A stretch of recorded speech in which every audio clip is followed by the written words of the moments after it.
Hello everyone, welcome to Acharya Educare. आज हम CSR net life science के एक इम्पोर्टेंट टॉपिक पे बात करेंगे जो कि है प्लाज्मा मेम्ब्रेन, जो कि सेल बायोलॉजी के अंडर आता है। ठीक है, तो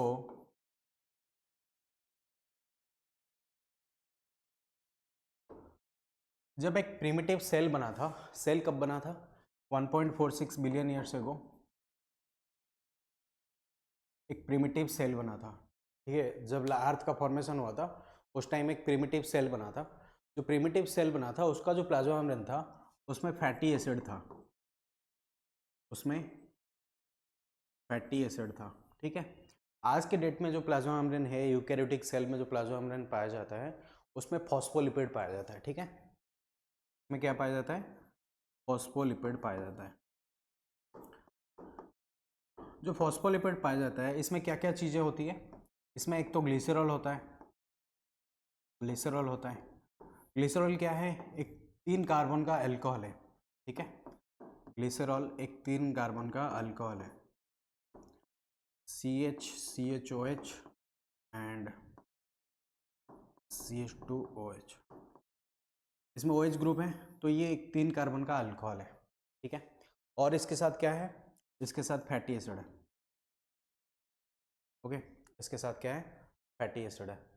और इस ग्लिसरॉल में ये वाला जो OH है, इस ग्लिसरॉल में इस ग्लिसरॉल में ये वाला जो OH है, ये OH रिप्लेस होके यहाँ पे फॉस्फेट ऐड हो जाता है, तब ये बनता है फॉस्फोलिपिड। ओके, और इस फॉस्फेट के साथ कुछ एमिनो एल्कोहल ग्रुप भी ऐड होते हैं। एमिनो एल्कोहल ग्रुप भी ऐड होते हैं।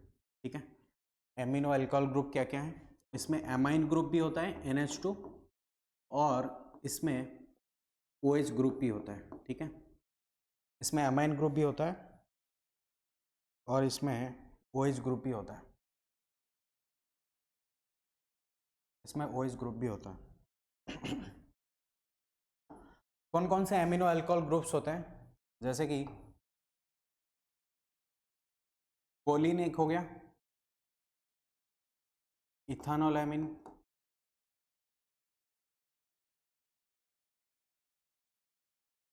सेरिन, इनोसिटोल, ये सब एमिनो अल्कोहल ग्रुप प्रेजेंट होते हैं। तो प्लाज्मा मेम्ब्रेन के बारे में पहले किसने बात की थी? 2 साइंटिस्ट आए थे, एक था जोनाथन सिंगर एंड निकोलसन। 1972 में सिंगर एंड निकोलसन, 2 साइंटिस्ट आए, सिंगर एंड निकोलसन। इन दोनों ने एक मॉडल दिया जिसको बोला जाता है fluid mosaic model. Fluid mosaic model. इस मॉडल को समझने से पहले हम समझते हैं कि प्लाज्मा मेम्ब्रेन का स्ट्रक्चर पहले कैसा था, मतलब साइंटिस्ट उसको कैसे इंटरप्रेट कर रहे थे। साइंटिस्ट जब प्लाज्मा मेम्ब्रेन को स्टडी किए, उन्होंने पहले क्या किया, एक आरबीसी को लिया, क्योंकि आरबीसी में न्यूक्लियस नहीं होता है। ठीक है, आरबीसी को लिया क्योंकि न्यूक्लियस में अगर न्यूक्लियस प्रेजेंट होगा किसी भी सेल में, तो अगर वो सेल हम एज ए मॉडल ले रहे हैं प्लाज्मा मेम्ब्रेन को स्टडी करने के लिए, तब क्या होगा, उस सेल का जो न्यूक्लियर मेम्ब्रेन है वो भी प्लाज्मा मेम्ब्रेन के साथ आ सकता है जब एक्सट्रैक्शन करेंगे हम, तो कंटामिनेशन हो जाएगा मटेरियल, तो मटेरियल कॉन्टामिनेट हो जाएगा। तो इसके वजह से साइंटिस्ट लोग ने क्या किया, आरबीसी को एज ए मॉडल चूज किया जिसमें न्यूक्लियस होता ही नहीं है। ओके, जब आरबीसी को एज ए मॉडल चूज किया तो उन्होंने प्लाज्मा मेम्ब्रेन को सही से एक्सट्रैक्ट किया। एक्सट्रैक्ट करने के बाद ये पता चला कि आरबीसी का जितना सरफेस एरिया था उससे डबल कंटेंट का प्लाज्मा मेम्ब्रेन मिल रहा है। तो आरबीसी का जितना सरफेस एरिया था उसके डबल कंटेंट का प्लाज्मा मेम्ब्रेन मिल रहा है। तो इसका ये कंक्लूजन निकाला कि जो प्लाज्मा मेम्ब्रेन प्रेजेंट है वो बाई लेयर में प्रेजेंट है, 2 लेयर में प्रेजेंट है। तो प्लाज्मा मेम्ब्रेन का बेसिक स्ट्रक्चर क्या है?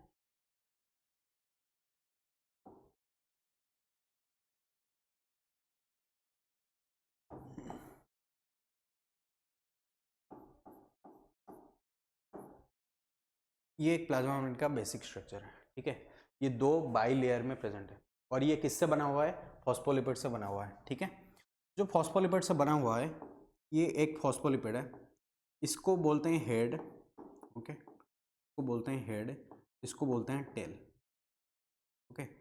इसको बोलते हैं हेड एंड इसको बोलते हैं टेल। हेड में क्या क्या होता है? हेड पार्ट में आपका होता है ग्लिसरॉल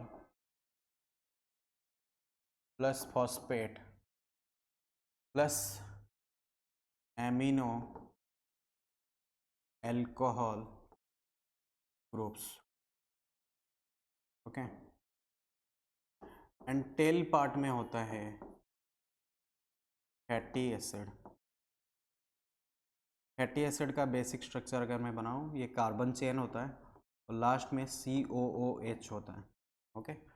जो हेड पार्ट होता है, हेड पार्ट होता है दैट इज हाइड्रोफिलिक, ठीक है, हाइड्रोफिलिक। एंड जो टेल पार्ट होता है दैट इज हाइड्रोफोबिक। तो जो स्ट्रक्चर मैंने बनाया था, ये जो स्ट्रक्चर बनाया था, इसमें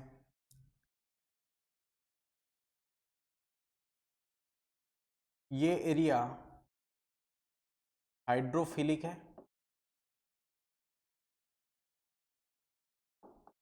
जो कि एक्स्ट्रा सेलुलर मैट्रिक्स को फेस कर रहा है। ये एरिया हाइड्रोफिलिक है जो कि साइटोप्लाज्म को फेस कर रहा है, ठीक है। और बीच वाला एरिया जो है that is hydrophobic area. Hydrophobic area जो वाटर के साथ कोई भी रिएक्शन नहीं करता है। हाइड्रोफिलिक मतलब जो वाटर के साथ रिएक्शन करता है, हाइड्रोफोबिक मतलब जो वाटर के साथ कोई भी रिएक्शन नहीं करता है, ठीक है। तो हाइड्रोफोबिक मॉलिक्यूल्स जो होते हैं जैसे लिपिड हो गया, वो क्या करता है ना, इजीली प्लाज्मा मेम्ब्रेन को क्रॉस करके अंदर आ सकता है। बट जो हाइड्रोफिलिक मॉलिक्यूल्स है जैसे वाटर हो गया, कम अमाउंट में आ सकते हैं, बट कोई अनचार्ज्ड पोलर मॉलिक्यूल हो गया तो वो प्लाज्मा मेम्ब्रेन को क्रॉस करके अंदर नहीं आ सकता है, ठीक है, ड्यू टू दिस हाइड्रोफोबिसिटी। ये हाइड्रोफोबिक रीजन के वजह से कुछ अनचार्ज्ड पोलर मॉलिक्यूल जो हाइड्रोफिलिक है, प्योरली हाइड्रोफिलिक है, वो क्रॉस करके नहीं आ सकते हैं, ठीक है। और प्लाज्मा मेम्ब्रेन में सिंगर एंड निकोलसन ने बताया कि जो प्लाज्मा मेम्ब्रेन होता है उसमें दो टाइप ऑफ प्रोटीन्स पाए जाते हैं, ठीक है। एक होता है ट्रांस मेम्ब्रेन प्रोटीन जो कि प्लाज्मा मेम्ब्रेन को पैन करके रहता है। एक होता है पेरिफेरल मेम्ब्रेन प्रोटीन जो कि प्लाज्मा मेम्ब्रेन के ऊपर हिस्से में रहता है। अगर ट्रांस मेम्ब्रेन प्रोटीन को हम प्लाज्मा मेम्ब्रेन से निकालने की कोशिश करेंगे तो मेम्ब्रेन का स्ट्रक्चर टूट जाएगा। अगर पेरिफेरल मेम्ब्रेन प्रोटीन को हम निकालने की कोशिश करेंगे प्लाज्मा मेम्ब्रेन का स्ट्रक्चर नहीं टूटेगा, ठीक है।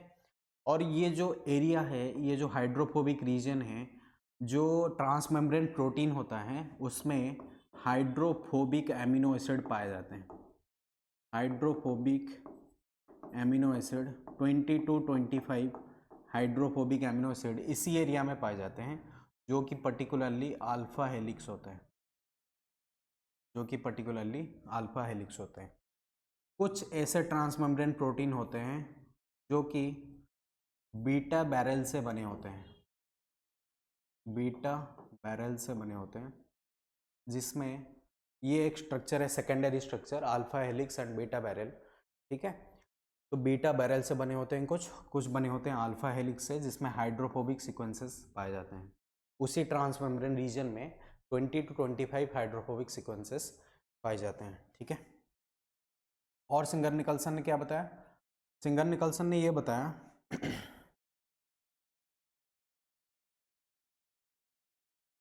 सिंगर निकल्सन ने ये बताया कि जो प्लाज्मा मेम्ब्रेन है वो फ्लूइड है, मतलब एक जगह से दूसरी जगह उसके जो फॉस्फोलिपिड्स हैं मूव करते रहते हैं। फॉस्फोलिपिड्स हैं एक जगह से दूसरी जगह मूव करते रहते हैं, ठीक है। ये जो फॉस्फोलिपिड्स हैं इनके डिफरेंट टाइप्स ऑफ मूवमेंट्स होते हैं, ठीक है।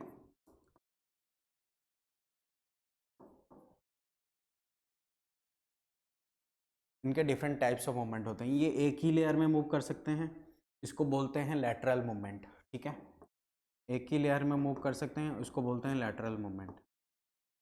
ठीक है, ये एक ही जगह पे रोटेट हो सकते हैं, उसको बोलते हैं रोटेशनल मूवमेंट। उसके बाद ये एक लेयर से पूरा दूसरी लेयर तक फ्लिप हो सकते हैं। मान लो ये एक लेयर है, यहाँ पे प्रेजेंट है, और ये पूरा फ्लिप हो जा रहा है सेकेंड लेयर पे। ठीक है, तो ये एक ही लेयर से दूसरी लेयर पे फ्लिप हो सकते हैं, जिसको बोलते हैं flip flop movement. Flip flop movement. इसी फ्लिप फ्लॉप मूवमेंट को करने के लिए एक एंजाइम होता है जिसका नाम है फ्लिपेज। फ्लिपेज नाम का एक एंजाइम होता है, इसी फ्लिप फ्लॉप मूवमेंट को करता है। ठीक है, उसके बाद प्लाज्मा मेम्ब्रेन को, इसके बाद प्लाज्मा मेम्ब्रेन को रेल रोड ट्रैक भी बोला गया है। रेल रोड ट्रैक भी बोला गया है। ठीक है, रेल रोड ट्रैक भी बोला गया है क्योंकि इसका जो स्ट्रक्चर है से रेल ट्रैक की तरह दिखता है। ओके, रेल रोड ट्रैक भी इसे बोला गया है। ओके, उसके बाद प्लाज्मा मेम्ब्रेन में कितने टाइप्स ऑफ फॉस्फोलिपिड होते हैं? फॉस्फोलिपिड मेनली 5 तरह के होते हैं। ओके, एक है phosphatidyl choline, phosphatidyl serine, phosphatidyl ethanolamine, phosphatidyl inositol and sphingomyelin. Sphingomyelin, sphingomyelin एक स्पेशल टाइप ऑफ लिपिड है। ठीक है, स्पिंगोमाइलिन एक स्पेशल टाइप ऑफ लिपिड है जिसमें ग्लिसरॉल प्रेजेंट नहीं होता। ओके, जिसमें ग्लिसरॉल प्रेजेंट नहीं होता। स्पिंगोमाइलिन, स्पिंगोमाइलिन एक ऐसा लिपिड है, it is non glycerol phospholipid. Phospholipid, इसमें टोटल 18 कार्बन्स होते हैं चेन में। ठीक है, फैटी एसिड में, और फिफ्थ और सिक्स्थ कार्बन के बीच में, फिफ्थ और सिक्स्थ कार्बन के बीच में एक डबल बॉन्ड होता है। फिफ्थ कार्बन और सिक्स्थ कार्बन के बीच में डबल बॉन्ड होता है। ठीक है, ओके, तो स्पिंगोमाइलिन हमारा जो माइलिन शीथ है, माइलिन शीथ है न्यूरॉन्स में, माइलिन शीथ है न्यूरॉन्स में, वहाँ पे स्पिंगोमाइलिन प्रेजेंट्स होते हैं। वहाँ पे स्पिंगोमाइलिन प्रेजेंट होते हैं। और एक कॉन्सेप्ट है इसमें जिसको बोलते हैं लिपिड रैप्ट। लिपिड रैप्ट, ये एक एरिया होता है प्लाज्मा मेम्ब्रेन के ऊपर। मान लो ये प्लाज्मा मेम्ब्रेन है, यहाँ पे एक एरिया है लिपिड रैप्ट। ठीक है, इस जगह पे क्या क्या प्रेजेंट होते हैं? इस जगह पे कोलेस्ट्रॉल प्रेजेंट होता है, ग्लाइकोलिपिड प्रेजेंट होता है, एंड स्पिंगोलिपिड प्रेजेंट होता है। स्पिंगोलिपिड प्रेजेंट होता है। ये 3 चीज़ें इस एरिया में प्रेजेंट होते हैं, और ये एरिया सिग्नलिंग में हेल्प करते हैं। ये एरिया सिग्नलिंग में हेल्प करते हैं। मान लो ग्लाइकोलिपिड, स्पिंगोलिपिड एंड कोलेस्ट्रॉल एक जगह पे गुच्छा बना के बैठे हुए हैं। ठीक है, प्लाज्मा मेम्ब्रेन के ऊपर, तो इसीलिए इस एरिया को सिग्नलिंग के लिए यूजफुल है। इस एरिया को लिपिड रैप्ट बोला जाता है। ठीक है, और प्लाज्मा मेम्ब्रेन में ऐसे कुछ एरिया होते हैं जहाँ पे ऊपर हिस्से में ग्लाइकोप्रोटीन्स भी पाए जाते हैं। कुछ ग्लूकोज के मॉलिक्यूल्स, ग्लूकोज मतलब कार्बोहाइड्रेट्स के मॉलिक्यूल कुछ कार्बोहाइड्रेट्स के मॉलिक्यूल भी पाए जाते हैं। ओके, तो प्लाज्मा मेम्ब्रेन में 50% अराउंड लिपिड होता है, 50% अराउंड प्रोटीन होता है, एंड बहुत कम 8 to 10% कार्बोहाइड्रेट होता है। ये परसेंटेज वेरी करता है और इसमें तुम कार्बोहाइड्रेट ऐड कर दो, ये परसेंटेज कभी 42 हो जाएगा, 45 हो जाएगा, डिपेंडिंग अपन द सेल। अलग अलग सेल में ये डिफरेंट होता है, किसी एनिमल के सेल में डिफरेंट होगा, ह्यूमन के सेल में डिफरेंट होगा। तो इसके हिसाब से 8 से 10% कार्बोहाइड्रेट भी इसमें होता है। ठीक है, जब ये परसेंटेज कम हो जाएगा इसमें कार्बोहाइड्रेट ऐड कर देना। ठीक है, तो इसमें कार्बोहाइड्रेट भी होता है जो कि सिग्नलिंग में हेल्प करता है। जो कार्बोहाइड्रेट जो होता है नॉर्मली आउटर सरफेस पे प्रेजेंट रहता है, जो सरफेस एक्स्ट्रा सेलुलर मैट्रिक्स को फेस कर रहा है। ठीक है, जो सरफेस एक्स्ट्रा सेलुलर मैट्रिक्स को फेस कर रहा है उस पर ये प्रेजेंट होता है। ठीक है, उसके बाद जो सिंगर एंड निकोलसन ने बोला कि प्लाज्मा मेम्ब्रेन फ्लूइड होता है, तो इसका क्या प्रूफ है? एक एक्सपेरिमेंट है जिसको बोलते हैं FRAP. Okay, fluorescence recovery after photo bleaching. Fluorescence recovery after photo bleaching. इसमें क्या किया जाता है? प्लाज्मा मेम्ब्रेन के एक पार्ट को ब्लीच कर दिया जाता है, दूसरे पार्ट्स को फ्लोरोसेंट मॉलिक्यूल से टैग कर दिया जाता है, फ्लोरोसेंट मॉलिक्यूल से टैग कर दिया जाता है। ठीक है, दूसरे जो फॉस्फोलिपिड्स हैं उनको फ्लोरोसेंट मॉलिक्यूल से टैग कर दिया जाता है। उसके बाद ब्लीच करने के बाद जब प्लाज्मा मेम्ब्रेन एक जगह से दूसरी जगह मूव करेगा, मतलब फॉस्फोलिपिड एक जगह से दूसरी जगह मूव करेंगे, ये जो फ्लोरोसेंटली टैग्ड फॉस्फोलिपिड है ये इसी ब्लीच एरिया में आ जाएंगे। तो आफ्टर सम टाइम हमें पता चलेगा कि यहाँ पे भी फ्लोरोसेंटली जो एरिया ब्लीच हुआ था वहाँ पे भी फ्लोरोसेंटली टैग्ड फॉस्फोलिपिड आ चुके हैं। ठीक है, इससे ये प्रूफ हुआ कि प्लाज्मा मेम्ब्रेन एक जगह से दूसरी जगह मूव करता है। ठीक है, प्लाज्मा मेम्ब्रेन मतलब फॉस्फोलिपिड एक जगह से दूसरी जगह मूव करते हैं। ठीक है, उसके बाद और एक प्रोटीन का नाम आता है जब हम प्लाज्मा मेम्ब्रेन पढ़ते हैं। ठीक है,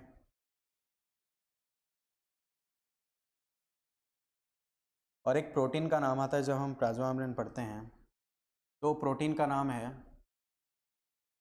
कैभियोलिन। कभी कभी प्लाज्मा मेम्ब्रेन अंदर से ऐसे इनफोल्डिंग हो जाता है, इनफोल्डिंग हो जाता है। इसी इनफोल्डिंग को एक नाम दिया जाता है जिसका नाम है कैभियोलिन। ये एक प्रोटीन होता है। ठीक है, ये प्लाज्मा मेम्ब्रेन में इनफोल्डिंग बना के रहता है। ठीक है, और कुछ प्रोटीन्स होते हैं जैसे ऐसे प्लाज्मा मेम्ब्रेन में लिपिड एंकर्स होते हैं जैसे जीपीआई एंकर। ओके, और यहाँ पे लटक के रहते हैं। ओके, तो इनको एंकर प्रोटीन्स बोला जाता है।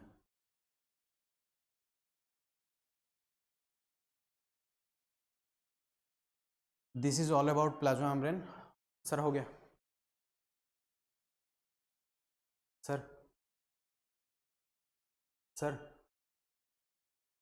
This is all about plasma membrane.